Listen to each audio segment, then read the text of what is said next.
tudo bem com vocês? Meu nome é Lilian, eu sou nutricionista.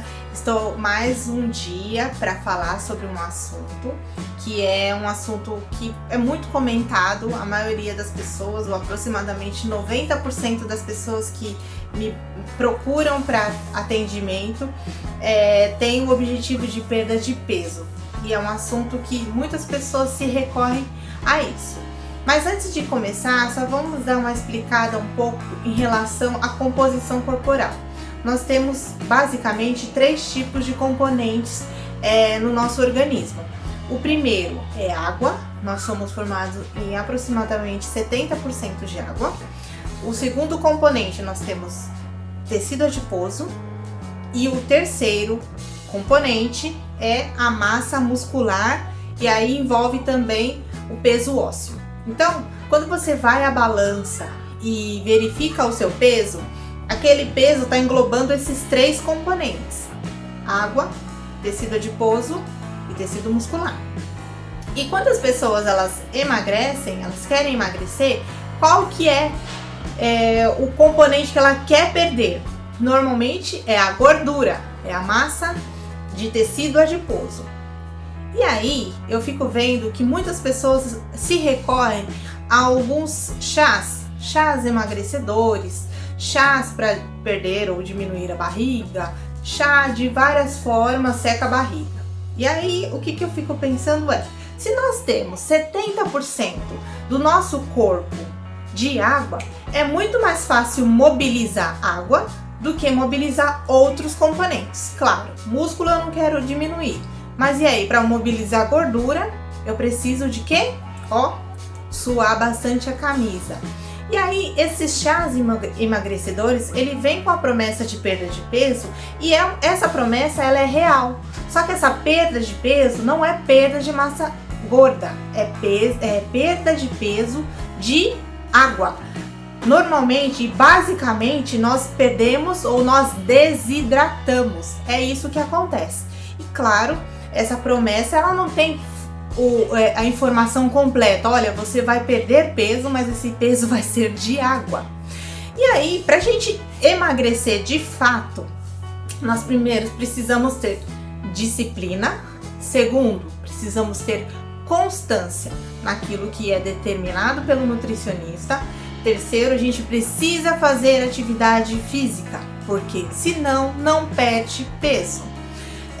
E aí a perda de peso ela vem com esses 3 itens: disciplina, consistência, ou sempre fazer essa orientação e tá acompanhando de uma forma muito bem disciplinada, e introduzir a atividade física como hábito. Então, basicamente, para você perder peso, você tem que mudar estilo de vida. E mudar estilo de vida não é fácil, mas é necessário para indivíduos que querem perder peso, mas que esse peso seja de massa gorda e não desinchar com a perda de peso por água, que é o conhecido chamado como desidratação. Tá bom? Então, esse vídeo foi para alertá-los sobre as dietas da moda, os chás que tem a promessa de emagrecer, que emagrece sim, né? Mas ela modifica um componente que é a água. E 70% do corpo tendo água, é muito mais fácil mobilizar esse componente aí que é água. Bom, é claro que ele também ajuda, esses chás tal, eles ajudam muito. Se a pessoa tem muito edema, ela pode também reduzir esse edema. Se a pessoa tem um funcionamento intestinal reduzido, também estimula.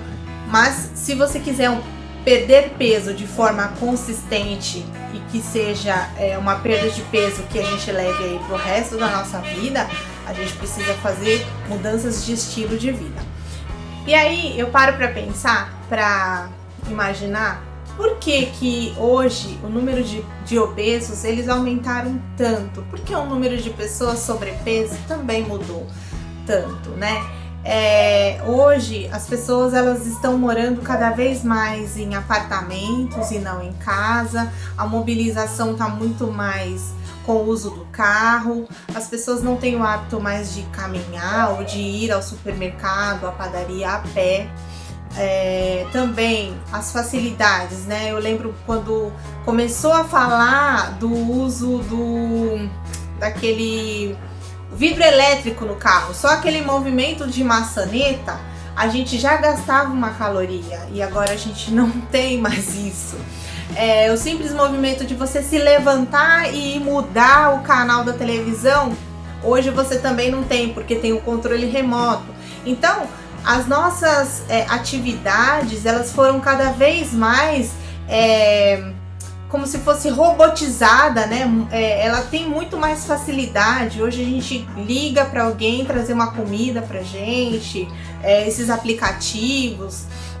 Nós temos tantas facilidades e os nossos trabalhos passaram a ser mais sedentários, né? Passamos a ficar muito mais tempo dentro do escritório, em frente ao computador. Nós não temos o hábito de fazer atividade física como prática, né? A menos que seja uma orientação médica, uma orientação de nutricionista.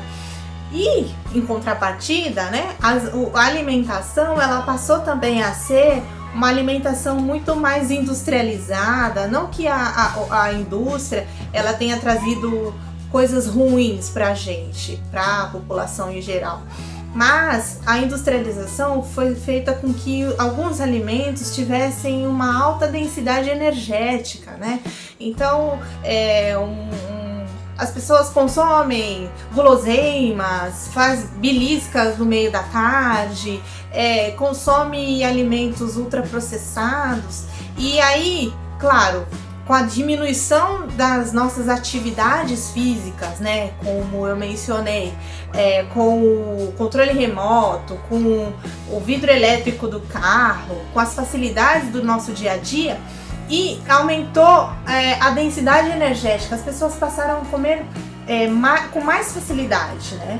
E as escolhas alimentares, elas estão muito complicadas hoje em dia. As pessoas não têm aquele cuidado de olhar rótulo, não têm o cuidado de olhar aquilo que realmente vai consumir, a menos que tenha um profissional que conduza aquela alimentação.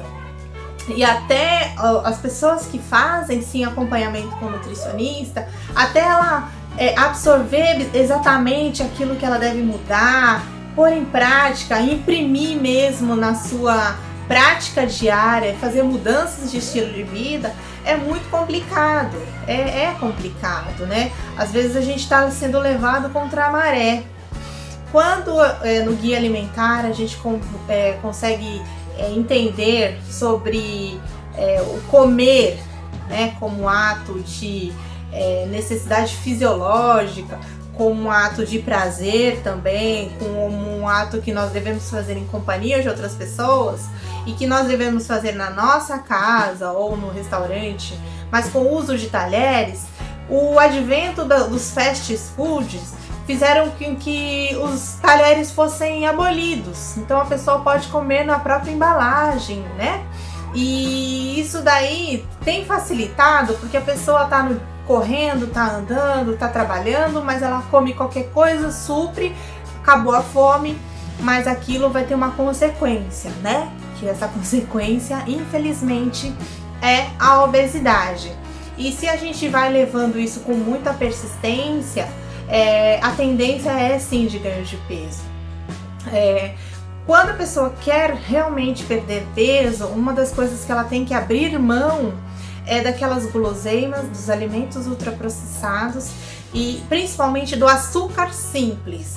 Aquele açúcar branco, aquele açúcar que eu vou fazer uma comparação. Eu tava até pensando que comparação eu faria, mas aí eu pensei, o açúcar branco é como se fosse aquele combustível de boa octanagem, aquele combustível que não utiliza em qualquer carro, é naqueles carros de corrida mesmo, aquele combustível de explosão. Quando eu consumo um alimento doce ao paladar, significa que ali tem açúcar simples. O que significa isso? O açúcar simples, ele é tão simples, que ele não precisa passar por todo o trato digestório para digestão. só pensar no indivíduo que tem diabetes. Quando a pessoa tem diabetes e está com hipoglicemia, ela tem que fazer o quê? Ou ela vai consumir alguma coisa doce, que imediatamente essa glicemia sobe.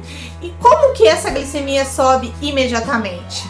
Se ela consumiu algo doce, daqui 5 minutinhos ela tá já praticamente melhorada, recuperada. Esse alimento ele não passou por todo o nosso trato digestório até chegar no sangue. A absorção ela é feita, pasmem vocês, na nossa boca, na mucosa, na parte interna da nossa boca, ela já cai imediatamente no sangue.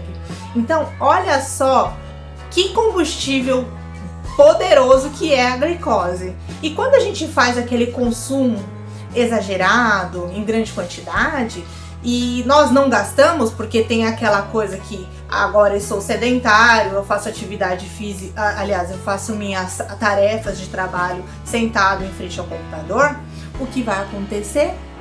Você não vai gastar aquela caloria e aquele combustível potente que você consumiu, ela vai ser armazenada na tal temida barriguinha, que depois dá um trabalho pra gente gastar, dá um trabalho pra gente reduzir aquela barriguinha. A barriguinha normalmente é uma das maiores queixas das mulheres quando procuram um nutricionista e um educador físico. E é um dos últimos locais que a gente consegue reduzir. Principalmente uma pós-gestação, que aí já tem uma outra questão também de musculatura, né? E também de pele. Mas quando a gente pensa em barriga, eu quero reduzir a minha barriga, eu preciso ter uma redução de glicose, muito importante, e fazer uma atividade física para queimar aquele acúmulo de estoque de tecido adiposo que eu vou ter no meu corpo todo. E quando eu gasto caloria e esse meu estoque de tecido adiposo, eu gasto o meu estoque de tecido adiposo do meu corpo inteiro. Eu não vou gastar especificamente de um local que eu não gosto e no outro local que eu acho que fica legal, aquele estoque vai permanecer. Não, eu reduzo como um todo, tá? Então isso é bom que fique bem claro, porque aí quando a gente faz uma perda de peso, perda de tecido adiposo, aí eu preciso fazer o quê? A reposição dessa massa perdida, mas com atividade física de hipertrofia muscular, que é atividade física de resistência, aquele exercício físico de pezinho, para a gente aumentar aí massa muscular de braços, de outros locais que a gente acha importante e necessário fazer. Tá? É importante o bom entendimento disso antes de começar uma dieta, de começar a comprar todos os tipos de chás que estão vendendo aí no mercado, que, claro, vem com essa propaganda de perda de peso, mas que isso daí vai ser uma perda de peso sim, eles não estão mentindo, mas uma perda de peso às custas de perda de desidratação. E não de perda de peso de tecido adiposo. Então, mas tem uma coisa que eu gostaria de falar, que talvez não tenha ficado clara no vídeo, é que existem vários tipos de chás. Esses chás que tem esse apelo de perda de peso, são aqueles chás que têm o objetivo simples e puro diurético. Então faz aquela função de diurese, estimula as idas ao banheiro. Mas tem alguns chás que tem aquele benefício para perda de peso, que são os chás termogênicos. Então ele tem uma outra função, uma função de aumento de gasto energético, então aumento do metabolismo. Mas como toda alimentação saudável, nós não devemos atribuir a perda de peso somente para um tipo de ingrediente, mas sim pelo conjunto dos ingredientes. É claro que se o indivíduo tem um edema e tem uma dificuldade de diurese, os chás para fazer com que haja sim um aumento de diurese é importante. Mas isso não deve ser consumido de uma forma despretensiosa, sem uma orientação de profissional. Bem como aqueles chás termogênicos, também eles têm um estímulo para gasto energético. E também não pode ser feito um consumo de uma forma exagerada. Por quê? Tem uma série de alterações na função cardiovascular, na pressão arterial, e também tem que ser acompanhado por um nutricionista, por um médico. Isso vai facilitar muito. A gente faz uma anamnese muito investigativa na primeira consulta, que tem o objetivo de fazer sim essa triagem toda para a gente poder entender se o indivíduo tem um edema. Claro que eu vou utilizar os chás diuréticos. Se o indivíduo ele tem um baixo gasto calórico, claro que eu vou utilizar também os termogênicos, tá? Então, não vou também colocar como um vilão, mas a gente tem que entender que alguns chás que têm a promessa de perda de peso, essa perda de peso é pura e simples de perda de água, tá bom? Espero que tenha ficado claro.